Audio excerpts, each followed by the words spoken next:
whatever. Please sir. Hello everyone, my name is Som Singh और आज इस टॉपिक की बात करने वाले हैं वो है सरफेस एरिया वॉल्यूम। क्लास 9 का टॉपिक है, तो चलिए शुरू करते हैं बिना किसी देरी के। तो देखो, सरफेस एरिया वॉल्यूम बात करते हैं तो एक होती है 2D फिगर्स, एक होती है 3D फिगर।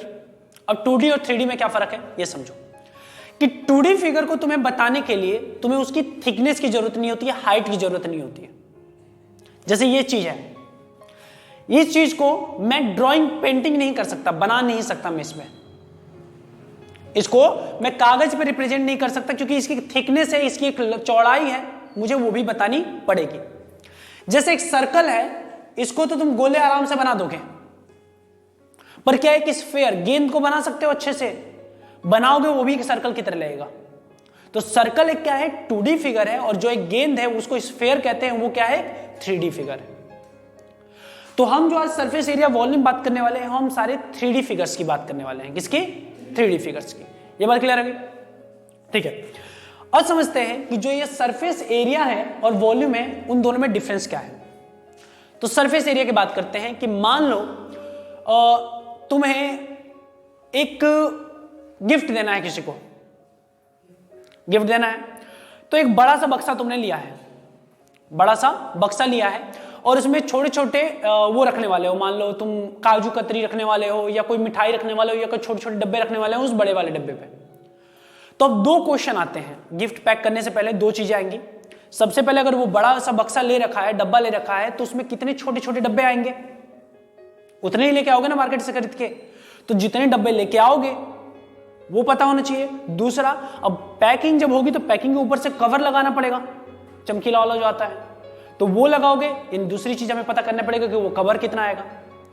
तो किसी चीज के अंदर कितना सामान आएगा, यानी उसकी कैपेसिटी कितनी है, जब ये पता करना हो तो हम क्या बात करते हैं, वॉल्यूम। जैसे इस घर में कितना पानी आएगा, वॉल्यूम।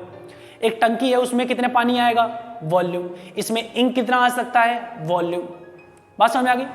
अब उस पन्नी को चिपकाना है तुम्हें गिफ्ट के ऊपर, तो उस केस में तुम्हें सरफेस की बात करोगे, तो उस केस में हम क्या निकालेंगे, सरफेस एरिया।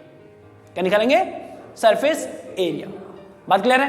तो सरफेस एरिया वो होता है, वॉल्यूम दूसरा केस। अब जो सरफेस एरिया होते हैं वो दो टाइप के होते हैं, एक कर्व्ड और लैटरल, दोनों सेम ही चीज है। तो कर्व्ड सरफेस एरिया होता है और एक टोटल सरफेस एरिया होता है।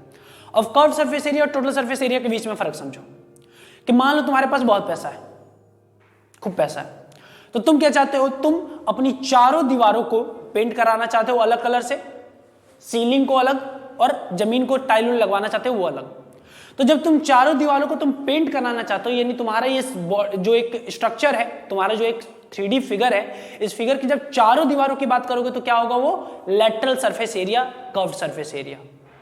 जैसे ये मार्कर है, इस मार्कर के मैं इस साइड की बस बात करूंगा, तो मैं किसकी बात करूंगा, कर्व्ड सरफेस एरिया। और ऊपर और नीचे की बात हटा दूं तो क्या होगा, क्या होगा, अगर ऊपर और नीचे की बात हटा देनी चाहिए, इनकी बात नहीं करूंगा मैं, किसमें, कर्व्ड सरफेस एरिया में, बस इसकी बात करूंगा।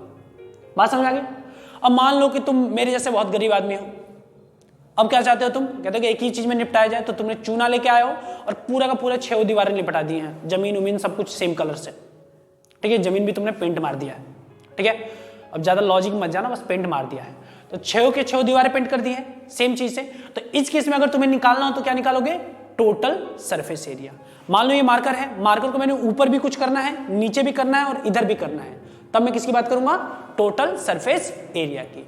जब सिर्फ दीवारों की बात होगी तो lateral surface area, curved surface area, और जब ऊपर और नीचे इनको भी काउंट कर लूंगा तो क्या होगा, टोटल सरफेस एरिया। ये बात क्लियर है? ठीक है।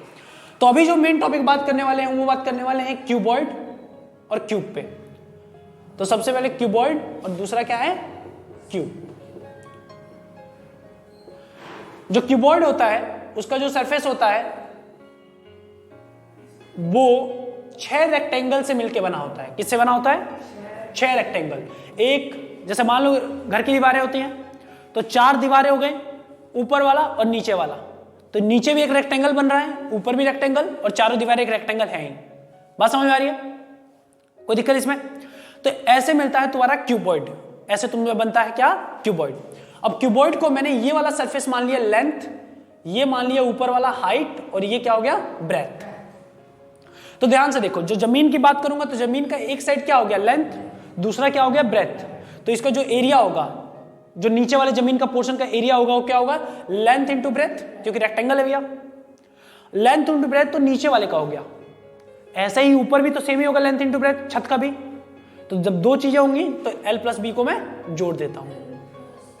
बात समझ आई? ठीक है, अब बात करते हैं मैं इन दो सामने वाले दीवारों का। तो नीचे वाले को मैंने बेस कहा था, ये दीवारें हैं, इसको मैंने बेस कहा था, और ये तुम्हारी क्या थी हाइट। तो इसका जो एरिया होगा क्या होगा BH, बेस इंटू हाइट, और इसका भी होगा बेस इंटू हाइट, क्योंकि सेम दीवारें हैं। प्लस अब बात करूंगा मैं सामने वाली दीवारी की, तो ये वाली जो लेंथ थी, ये अब लेंथ हो गई है L, और ये तो H है ही, तो इस बार क्या होगा length into H plus length into H। तो देख रहे हो कि 2 बार LB हो गया है, 2 बार BH हो गया है, और 2 बार HL हो गया है, और यही होता है तुम्हारा TSA यानी total surface area. LH, HL LH बार बराबर दोनों मल्टीप्लाई में है। तो टोटल सरफेस एरिया क्या होता है 2LB plus BH plus HL। Value put करो, आंसर आ जाएगा। जब कर्व सरफेस एरिया बात करूंगा तो किसकी बात करूंगा, सिर्फ चारों दीवारों की। चारों दीवारों क्या है, ये तुम्हारा B इंटू H, इसका तो बेस इंटू H होता है, बेस इंटू हाइट होता है, 2 बार है तो 2B इंटू H, प्लस इसका इन दोनों सामने वाली दीवारों का क्या होगा 2L इंटू H।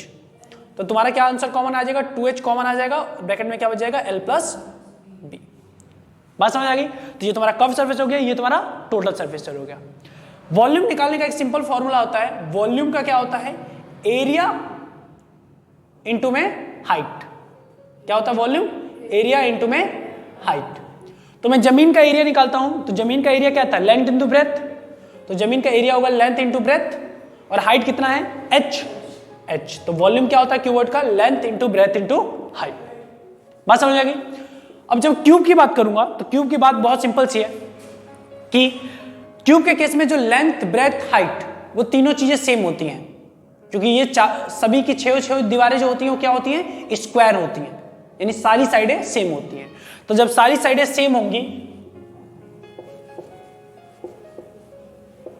तो ए होगा मान लो, तो जब सारी साइडें सेम होंगी तो L भी A होगा, B भी A होगा, और H भी A होगा। तो A होगा, तो इस केस में जो टोटल सरफेस एरिया होगा क्यूब का क्या होगा, मेरे जहां जहां A है वहां डाल दो A, L की जगह पे भी A, तो क्या होगा तुम्हारा हो जाएगा 2A into A square, A into A square, A into A square, यानी A square plus A square A square, तो 3A स्क्वायर यानी 6A square. Curve surface area क्या होगा 2 इंटू A प्लस A, तो 2A प्लस A, तो A plus A 2 है, 2 दूनी के 4 यानी 4A स्क्वायर। जो वॉल्यूम होगा वो क्या होगा length into breadth into height है, यानी A इंटू A है, यानी A क्यूब हो गया। ये बात समझ आ गई? तो ये तो तुम्हारा क्यूब और क्यूबॉइड। आगे क्लास में हम जानेंगे तुम्हारे बाकी जो चीजें हैं, जैसे तुम्हारी स्फीयर आएगा, सिलेंडर आएगा, कोन आएगा, उसके रिलेटेड जानेंगे और कुछ फिर क्वेश्चन भी करेंगे। ठीक है, आज के लिए इतना ही, सबक है, टेक केयर, बाय बाय।